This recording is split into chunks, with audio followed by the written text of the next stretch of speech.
ఛానల్కు స్వాగతం. ఈనాటి ముఖ్యాంశాలు. మే నెలలో తల్లికి వందనం. ట్రంప్ నిర్ణయాలతో అమెరికాతో పాటు అందరికీ నష్టమే. ఎమ్మెల్సీ ఎన్నికల్లో హోరాహోరీ.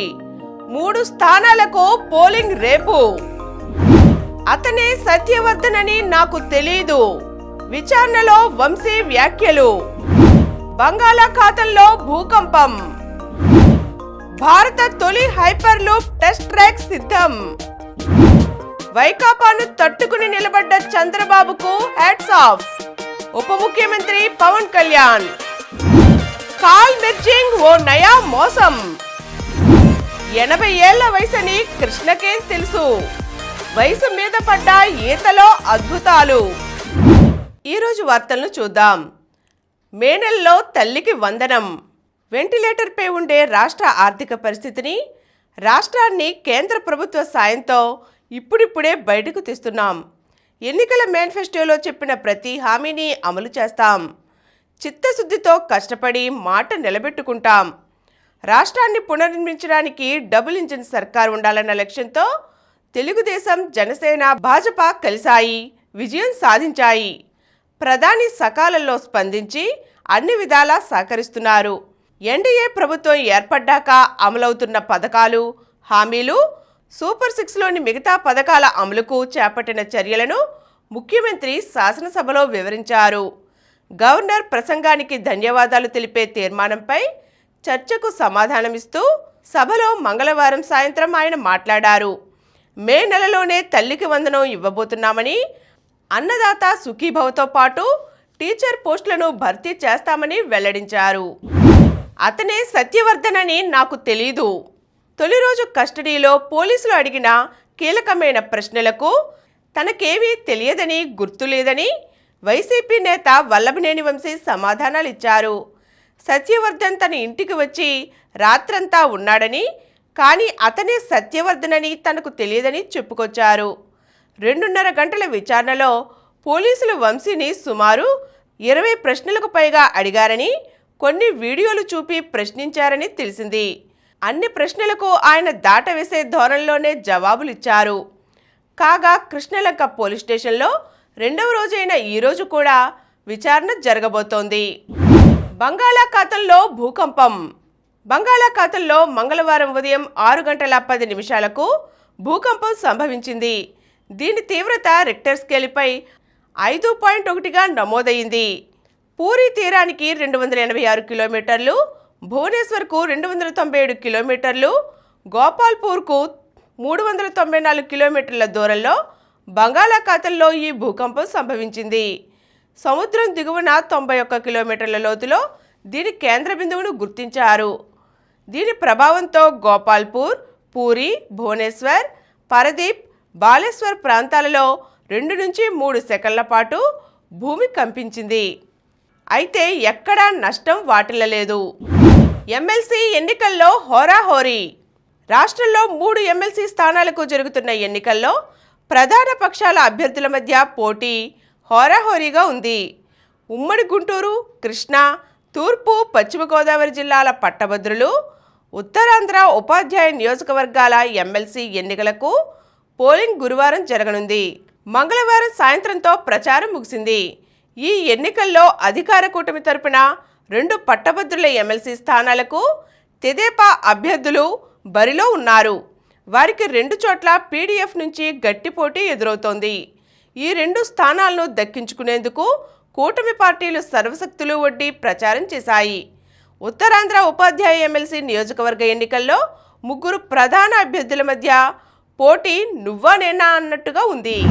ట్రంప్ చర్యలతో అమెరికాతో పాటు అందరికీ నష్టమే. అమెరికా అధ్యక్షుడిగా బాధ్యతలు చేపట్టిన డొనాల్డ్ ట్రంప్ కొన్ని దేశాల దిగుమతులపై టారిఫ్లు పెంచారు.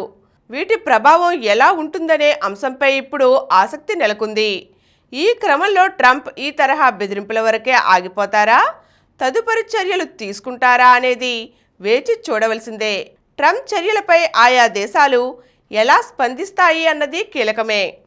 అయితే అగ్రరాజ్యం ఇతర దేశాలతో వాణిజ్యానికి ససేమేరా అంటూ ఒంటరిగా ముందుకు సాగడం వల్ల అమెరికాతో పాటు అందరికీ నష్టమేనని ఆర్బీఐ మాజీ గవర్నర్ దువ్వూరి సుబ్బారావు స్పష్టం చేశారు. భారత తొలి హైపర్ లూప్ టెస్ట్ ట్రాక్ సిద్ధం. నేలపైనే విమాన వేగంతో ప్రయాణికులను గమ్యస్థానాలకు చేర్చే హైపర్ లూప్ ప్రాజెక్టుపై భారత్ కీలక ముందడుగు వేసింది. ఈ రవాణా వ్యవస్థకు సంబంధించిన పరిజ్ఞానాలను పరీక్షించడానికి ఉద్దేశించిన దేశ తొలి హైపర్ లూప్ టెస్ట్ ట్రాక్ సిద్ధమైంది. 422 మీటర్ల పొడవైన ఈ ట్రాక్ను రైల్వే మంత్రిత్వ శాఖ తోడ్పాటుతో మద్రాస్ ఐఐటి అభివృద్ధి చేసింది. ఈ తరహా రవాణా వ్యవస్థ సాకారమైతే 350 కిలోమీటర్ల దూరంలోని గమ్యస్థానాన్ని అరగంటలోపే చేరుకోవచ్చు. ఈ విషయాన్ని రైల్వే మంత్రి అశ్విని వైష్ణవ్ ఎక్స్ వేదికగా తెలియజేశారు. వైకాపాని తట్టుకుని నిలబడ్డ చంద్రబాబుకు హ్యాట్స్ ఆఫ్. వైకాపా నేతలంటే గొడవలు, బూతులకు పర్యాయపదం. గవర్నర్ ప్రసంగం వేళ వారు చేసే గొడవ చూస్తే సీఎం చంద్రబాబు ఇన్నాళ్ళు వారిని ఎలా తట్టుకుని నిలబడ్డారోనని అనిపించిందని, అందుకు ఆయనకు ఎంత గట్స్, దమ్ము, ధైర్యం ఉండాలని ఆయనకు హ్యాట్స్ ఆఫ్ అని ఉప ముఖ్యమంత్రి పవన్ కళ్యాణ్ పేర్కొన్నారు. శాసనసభలో మంగళవారం గవర్నర్ ప్రసంగంపై ధన్యవాదాలు తెలిపే తీర్మానంపై ఆయన మాట్లాడారు. గవర్నర్ ప్రసంగిస్తుంటే వైకాపా వాళ్లు పేపర్లు విసిరి పోడియం వద్ద గొడవ చేశారు. రాష్ట్ర ప్రథమ పౌరుడికి ఇచ్చే గౌరవం ఇదేనా? ఆ సమయంలో వారు చేసిన విధ్వంసాలు, ప్రజావేదిక కూల్చివేత, వివేకానందరెడ్డి హత్య, 200కు పైగా ఆలయాల విధ్వంసం, డాక్టర్ సుధాకర్ చనిపోయిన విధానం, జంగారెడ్డి గూడెంలో కల్తీ సారాతో మరణాలు, సుప్రీంకోర్టు న్యాయమూర్తులకు రాసిన లేఖలు, హైకోర్టు న్యాయమూర్తులను సామాజిక మాధ్యమాల్లో బూతులు తిట్టడం, పత్రికాధిపతులపై దాడులు, రివర్స్ టెండరింగ్, మీపై అంటే డిప్యూటీ స్పీకర్ రఘురామకృష్ణరాజుపై జరిగిన టార్చర్, చంద్రబాబును 53 రోజులు జైల్లో పెట్టి ఇబ్బంది పెట్టడం, అమరావతి రైతులను రక్తమొచ్చేలా కొట్టడం, తిరుపతి కల్తీ లడ్డూలు కళ్ల ముందు కనిపించాయి.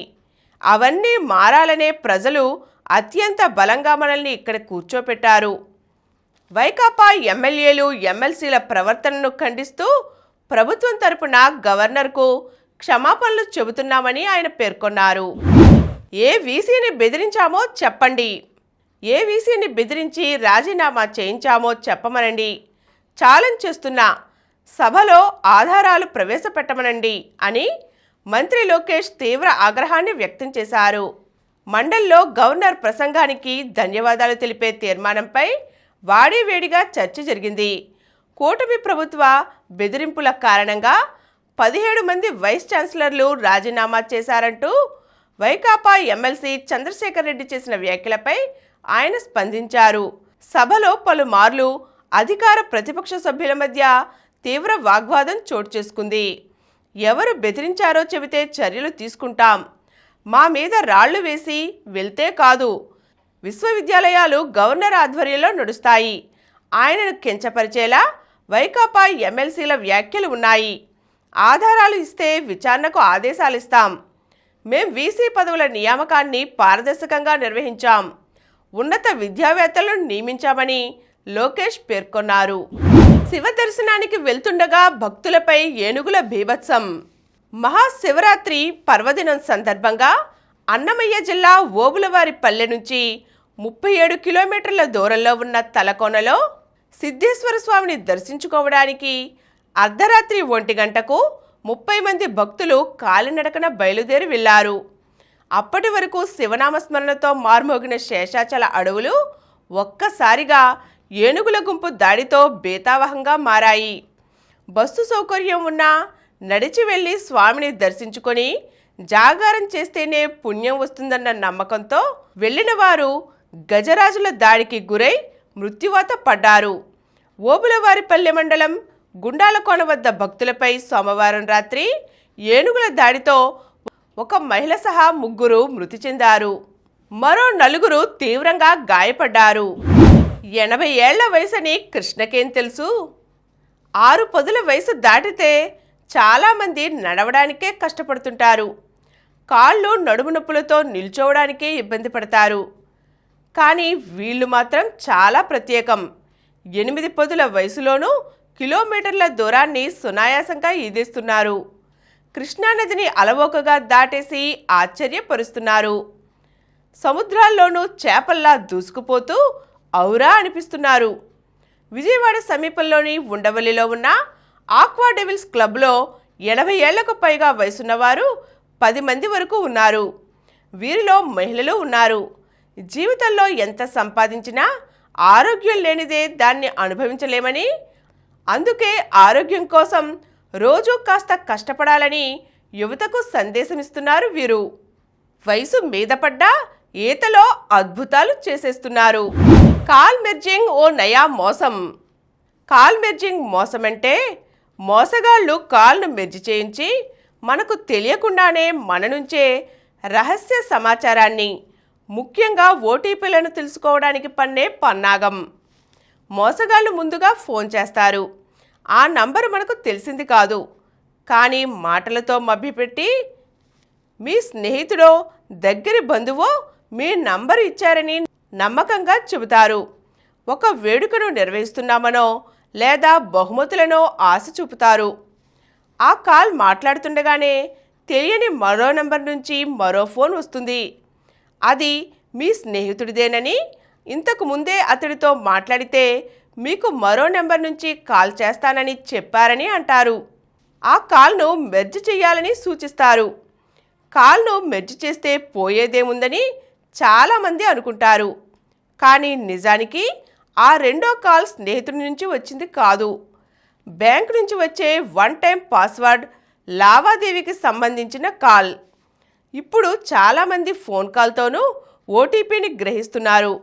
దీన్నే మోసగాళ్లు అవకాశంగా మలుచుకుంటున్నారు. మోసగాళ్లు అప్పటికే బ్యాంక్ నుంచి ఏదో లావాదేవీ మొదలుపెట్టి ఓటీపీని తెలుసుకోవటానికి ఫోన్ చేస్తారన్నమాట. కాల్ మెర్జ్ చేయించి బ్యాంక్ నుంచి వచ్చే కాల్లో చెప్పిన ఓటీపీని గ్రహిస్తారు. ఇక మన బ్యాంక్ ఖాతా నుంచి డబ్బులన్నీ మాయమవుతాయి. అందుకే తెలియని నెంబర్లకు ఎట్టి పరిస్థితుల్లోనూ కాల్ మెర్జ్ చేయవద్దు. ఎవరైనా కాల్ మెర్జ్ చేయాలని ఒత్తిడి చేస్తే వెంటనే ఆ కాల్ కట్ చేయండి. మోసాన్ని అనుమానించినా, అప్పటికే ఏదైనా ఓటీపీ అందినా వెంటనే సైబర్ క్రైమ్ హెల్ప్ లైన్ 1930కు రిపోర్ట్ చేయాలి. అరటిపండు తొక్కతో అందం. అరటిపండు తొక్క లోపలి భాగంతో ముఖాన్ని 5 నిమిషాలు మృదువుగా రుద్ది చల్లని నీటితో కడిగేస్తే చాలు. ఇది నైట్ మాస్క్లా పనిచేసి చర్మాన్ని మెరిపిస్తుంది. ఈ తొక్క మీద కొద్దిగా పంచదార, తేనె వేసి ముఖానికి రుద్దితే సరి. 5 నిమిషాలయ్యాక గోరువెచ్చని నీటితో ముఖాన్ని కడిగి మాయిశ్చరైజర్ రాయాలి. ఇది మృతకణాలను తొలగించేస్తుంది. అరటిపండు తొక్కలో యాంటీ ఆక్సిడెంట్లు, B6, B12 విటమిన్లు పుష్కలంగా ఉంటాయి. ఇవి చర్మాన్ని ఆరోగ్యంగా ఉంచుతాయి. ఇప్పుడు కొన్ని సంక్షిప్త వార్తలు చూద్దాం. ఐరోపాకు అమెరికా షాక్. ఐక్యరాజ్యసమితి తీర్మానాల్లో రష్యాకు మద్దతు. రష్యా దురాక్రమణదారు అనడాన్ని అంగీకరించని అగ్రరాజ్యం. మన దేశానికి open AI operator. Open AI సంస్థ తమ ఏఐ ఏజెంట్ ఆపరేటర్ను మన దేశానికి విస్తరించింది. దీంతో ఇప్పటి వరకు అమెరికాలోని చాట్ జీపీటీ ప్రో యూజర్లకు మాత్రమే పరిమితమైన ఇది మనకు అందుబాటులోకి వచ్చినట్లయింది. ఒలింపిక్ ఛాంపియన్కు భారత్ షాక్. ప్రో హాకీ లీగ్లో భారత మహిళల జట్టు అదిరే విజయాన్ని అందుకుంది. మంగళవారం షూటౌట్లో 2-1తో ఒలింపిక్ ఛాంపియన్ నెదర్లాండ్స్కు షాక్ ఇచ్చింది.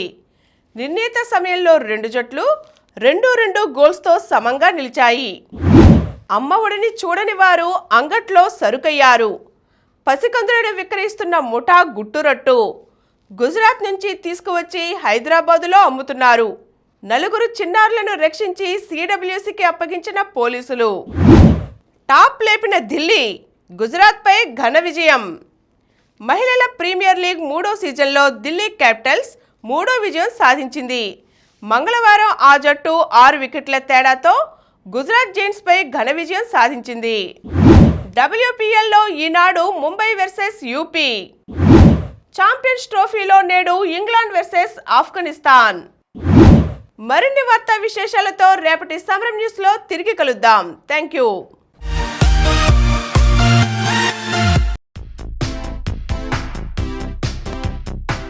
ప్రతిరోజు వార్తా విశేషాల కోసం అనతి కాలంలోనే 20 కోట్లకు పైగా వ్యూస్ సాధించిన సమరం ఛానల్ సమర్పించు సమరం న్యూస్ ఛానల్కు సబ్స్క్రైబ్ చేయండి, లైక్ చేయండి, మీ ఫ్రెండ్స్కి షేర్ చేయండి. అలాగే ప్రక్కనున్న గంట సింబల్ని ప్రెస్ చేయడం మర్చిపోకండి.